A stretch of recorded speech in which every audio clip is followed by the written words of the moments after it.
Padahal pekau agama tu yang kedua sah i'tiqad. Sah i'tiqad. Itu dia. Dengan dalil akli. Ingat pada tauhid itu nanti ada dalil akli, dalil akal dan dalil nakli, dalil Al-Quran. Kita contohkanlah. Qudrah. Itu sifat ma'ani. Sifat yang subutiyah atau sifat yang wujudiyah. Yang dia tu maujud pada zihin, maujud juga pada kharij. Diketahui oleh akal dan bisa dilihat dengan mata kepala. Kok dibukakan Allah Ta'ala hijab sifat yang berdiri pada zat itu? Qudrah, iradah, ilmu, hayah, sama, basar dan kalam. Kok dibukakan hijab? Bisa dilihat. Qudrah artinya apa? Kuasa. Mustahil Allah Ta'ala lemah atau tidak kuasa. Dalil akalnya macam mana? Kita balikkan. Kalau lemah Allah Ta'ala, kan gitu. Tak jadi alam. Kenapa begitu? Alam ini jadi karena kudrat itu sifat yang berbekas. Taksir. Tapi ingat, yang memberi bekas itu adalah zat Allah Subhanahu Wa Ta'ala yang bersifat kudrah dan iradah. Tugas kudrah itu al-ijad wal-i'dan, mengadukan daripada tak ado kepada ado, dan mentaadokan daripada ado menjadi tak ado. Itu tugasnya. Makanya kajian ini nanti kalau sampai kepada ta'alluq agak panjang. Barusan kami belajar ta'alluq kepada Ustazuna Sumitra Nurjaya, bahwa secara ijmal ta'alluq qudrat itu dua.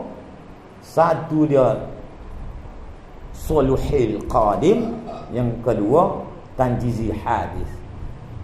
Setelah tafsilinya secara rincinya itu 7 dan 8 itu khilaf ulama. Itulah nanti. Jadi dari akalnya macam mana? Pendek aja. Qudrah artinya kuasa Allah SWT. Mustahil Allah Ta'ala lemah atau tidak kuasa. Kalau lemah Allah Ta'ala tak jadi alam. Kalau tak jadi alam ni, dusta kita udah nampak dengan musyahadah, dengan kita saksikan dengan mata kepala. Jadilah untuk melepaskan fardu ain. Atau ada juga yang mengatakan qudrah artinya kuasa Allah Subhanahu Wa Ta'ala. Mustahil Allah Ta'ala lemah atau tidak kuasa. Wajib Allah Ta'ala kuasa. Dalilnya baharu sekalian alam. Jadilah.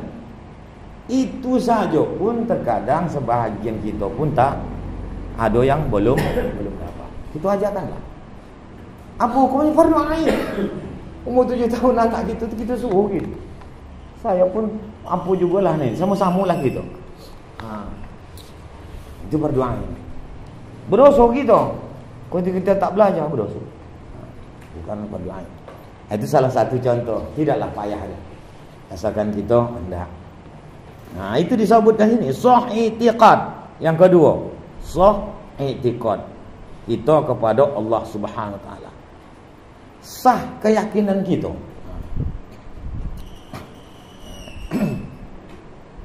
Jadi kita beriktikad bahwa Tuhan kita itu bersifat dengan segala kesempurnaannya dan suci daripada tiap-tiap kekurangan. Suci artinya bersih daripada tiap-tiap kekurangan. Berarti tak ada kekurangan.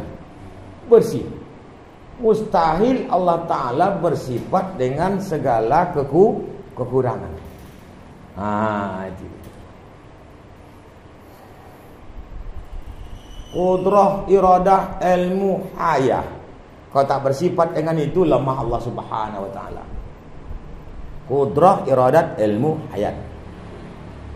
Kalau tak bersifat dengan 4 tu, lemah Allah Ta'ala. Kalau lemah tak jadi alam. Dalil akhirnya kita borong seperti itu pun bisa aja. Sama basar kalam. Kalau tak bersifat dengan sama basar dan kalam, Allah Ta'ala bersifat dengan kekurangan. Kekurangan bagi Allah Ta'ala mustahil. Tidak payah pada berdoa. Selebih itu beriku payah, tak kita tuntut pun tak apa-apa selain, tapi mesti ada dalam satu kampung tu. Ada yang tahu untuk melepaskan fardu kifayah tapi tidak bro, suruh satu kampung. Hajab juga jadi. Macam solat berjemaah. Alhamdulillah kalau di sini termasuklah Pak Kades. Bisa masih ajin lagi di sini. Kadang ada juga sebagian kades udah jadi kades dia lupa dah berjemaah. Tak ke mana pergi? Sana kemari, sana kemari. Itu.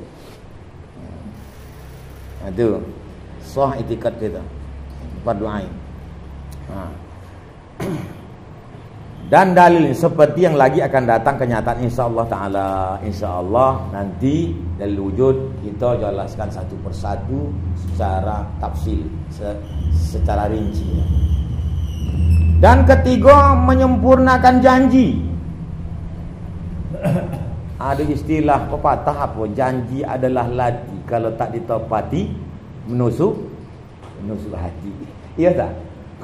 Hati awak ikut aja. Apa janji sama kawan? Itu sama kawan ni. Ini janji ini apakah begitu? Kita tengok dulu. Menyempurnakan janji, yakni menunaikan segala yang fardu pada waktunya dengan segala rukunnya dan syaratnya dan memeliharakan batalnya. Ini pula dia. Pekawal agama tu menyempurnakan janji, itu maksudnya kita tunaikan yang fardu tu pada waktunya. Jangan sebelum waktu yang fardu itu, jangan juga keluar waktu.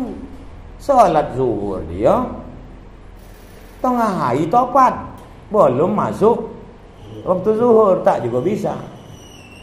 Ada permasalahan pula pada hari Jumat. Alhamdulillah ada yang bertanya begini, Pak, azan pertama itu kan pemberitahuan, tak apalah pada masuk waktu.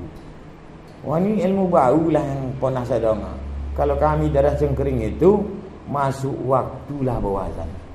Iya kan? Masuk waktu. Jadi ada satu tempat agak heboh juga. Yang satu tukang azannya masuk di luar waktu. Pas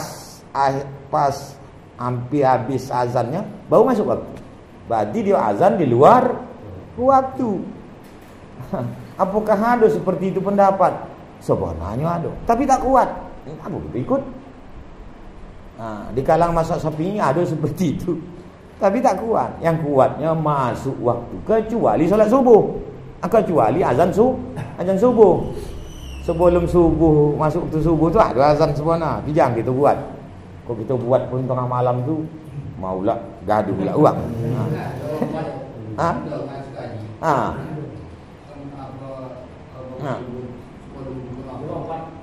Ayo. Iya. Oh, mungkin pesantren. Iya. Kalau selalu rutin kita buat tak masalah. Sesekali buat. Iya. Apakah salah itu? Tidak salah. Tidak salah. Cuman karena sekali-sekali ataupun sekali dibuat, fikir uang, entah uang apa pula yang azan. Ayo. Salah-salah awak tak nengok jam subuh. Awak fikir subuh, pandai solat, tengok tak tuang-tuang. Oh, malam lagi. Ayo. Tapi yang itu ada. Dan itu termasuk dianjurkan. Tapi kalau yang ini tadi sebelum Jumat, sebelum masuk zuhur azan bola. Di kalangan mazhab Syafi'i itu ada pendapat tapi tak kuat. Tahu salah itu dikojokan. Ada malam pengajian tu saya ditanya tentang itu. Di Cengkering bola di masjid kami lah tak ada seperti itu. Sekarang selesai kan belum itu permasalahannya. Datangnya aja. Karena tukang azannya dua ni beda-beda pendapat. Sesama tukang azan. Itu menyempurnakan janji, maksudnya tadi janji adalah lati, kalau tak ditepati menusuk hati. Itu sama gitu. Ini janji kita kepada Allah Ta'ala yang ada waktu-waktu yang fardu tu udah ada. Sembahyang zuhur ini waktunya. Habis waktu zuhur masuk waktu asar. Habis waktu asar masuk waktu maghrib. Habis waktu maghrib masuk waktu isya. Habis waktu isya masuk waktu subuh. Habis waktu subuh tidak mesti masuk waktu zuhur, menunggu lagi kita. Kita tepati waktunya tu. dan segala rukunnya. Kalau sholat misalnya, rukun sholatnya kita patuhi juga, termasuk Al-Fatihahnya. Alhamdulillah kalau daerah kita ini termasuklah anak-anak kita yang masuk di pesantren sesuai dengan pengalaman kita, bahagia juga nih. Karena kampung kita Batubara, ada anak satu, anak Tasa, semalam tu untuk ngambil rekomendasi ke MUI Batubara. MUI Batubara dah ganti ketuanya. Sekarang ni Ustaz Hidayat LCMA dia. Termasukkan saya juga lah. Dia tak apalah sogan. Jadi anak ini ngurus untuk menjadi kader ulama. Ikut ujian di antara sekian 80-an. Alhamdulillah dia pula peringkat 1. Dan bersyukur gitu. Jebol dia. Maafnya uangnya pun poning-poning juga. Uang tuanya pun ngambil upah nyuci, jual ikan, namanya. Udah tinggal suaminya pula lagi. Anak pula. Jadi tamat pesantren Ustaz Irhas 1 tahun di Gembleng situ, dimasukkan ke kader ulama di Sumut. Ujian lah atas sekitar 80-an mungkin lebih kurang, dia pula dapat peringkat 1, masya-Allah.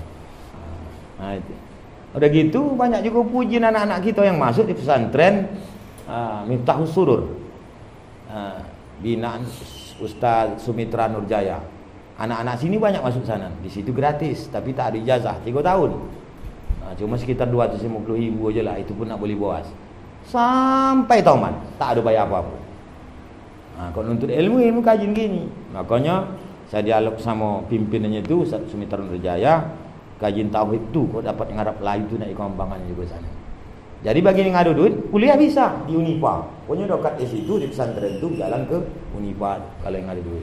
Kalau di situ gratis 3 tahun. Salahnya anak awak dah bosan-bosan, kau sis kan kau pergi ke sana bola, tinggal lah bini. 3 tahun. Dapat anak uang jadilah. Jadi saya apa nama tu iri tu nengok anak uang bisa lah masuk pesantren. Alhamdulillah macam anak Pak Kades udah pesantren. Pendapat pesantren aja lah kita mainkan. Kalau tak mampu ada yang menampung, maksud menampung di Gembleng gitu. Jauh-jauh dari Jakarta. Dan waktu udah ada yang pergi ke Yaman dari situ 3 tahun. Hanya membayar 250.000 aja. Makannya sesedap pesanan kata. Ya Allah. Anak-anak Batubara ini adalah di daerah kita yang dah masuk ke sana. Jadi kita doakan supaya kampung kita ni atas nama Batubara lah. Setidak-tidaknya pada banyak orang alim tu, mudah-mudahan musibah itu ini dijauhkan Allah Ta'ala. Ya kok dah banyak maksiat di satu kampung tu, itu yang kita takutkan. Ya Allah. Itu. Dan mengkhawatirkan tentang keadaan ini bukan daerah kita aja. Saya tanya pun daerah-daerah kota sana pun gitu juga sama guru-guru sana. Apa lagi kajian tauhid ni kata dia. Di Medan tu, cukup payah. Karena banyak yang mengkaji tauhid rububiyah, uluhiyah, asma wa sifat. Yang metode Ibnu Taimiyah. Yang nanti ketika membawa ayat-ayat mutasyabih itu dia itu nanti misalnya gini. Dalil bako apa? Bako arti apa? Kalau Allah Subhanahu wa taala mustahil Allah taala binasa. Arti binasa itu ada kesudahan, adunya. Dalil naklinya surah Ar-Rahman, kullu man 'alaiha fan. Setiap yang ada ni fan binasa. Wa yabqa wajhu rabbika dzul jalali wal ikram. Yang kokal zat Tuhan, wajhu itu paham khalaf menjadi zat Tuhanmu ya Muhammad al-jalalul ikram, yang mempunyai kebesaran dan kemuliaan. Dibuat zat situ karena zat itu yang bersifat dengan kebesaran dan kemuliaan. Tapi paham salaf yang aswaja Ahlussunnah wal Jamaah, paham salafnya itu dia takwil juga tapi disoahkan kepada Allah SWT. Jadi dua ini selamat. Paham salaf yang Ahlussunnah wal Jamaah dan paham khalaf Ahlussunnah wal Jamaah. Tapi salafnya Ibnu Taimiyah enggak gitu. Wajah muka tapi tak sama dengan muka makhluk. Begitu pula. Inilah yang menyalah tu juga. Kalau kita tidak, muka tidak muka. Tapi muka di situ wajah itu bukan muka, tetapi zat. Kalau paham salaf pula tidak juga muka, tapi ditakwilnya itu sesuaikan Allah Ta'ala. Allah yang tahu. Jadi kedua paham ini selamat. Nah, itu kadang-kadang kesamaran juga gitu apabila ada kajian-kajian tauhid. Secara sepintas lalu iyalah muka tak sama dengan muka bahari. Iyalah pula. Kok bagian kita yang kurang pahamnya pun tak gitu iyu-iyuan aja. Padahal itu paham salah. Allah Ta'ala mendengar pakai telinga. Telinga Allah Ta'ala ada telinga, tapi tak sama dengan telinga bahari. Tak juga bisa gitu. Dan ada lebih paharis itu paham tajisim. Yadullahi fawqa aydihim tu tangan Allah di atas mereka. Tangan sama dengan tangan kita ni. Kalau kita berintikat seperti itu adalah kafir. Itu tajisim nama. Tapi kalau salafnya Ibnu Taimiyah, tangan tapi tak serupa dengan tangan bahari. Itu itikat Ahlussunnah wal Jamaah seperti itu. Maka kalau kita nak tengok YouTube, dongalah siapa? UAS. UAS. Abdul Somad. Ustaz Abdul Somad.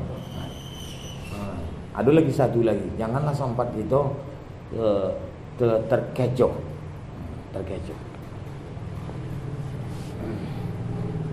Itulah. Itu nanti kajiannya mulai tauhid rububiyah, uluhiyah, asma sifat. Kaji sifat 20 ni cubalah kita cek. Tak usahlah di kota-kota, di daerah Batubara. Saya dah sampai Tanjung Kira. Pun payah nak belajar sifat 20.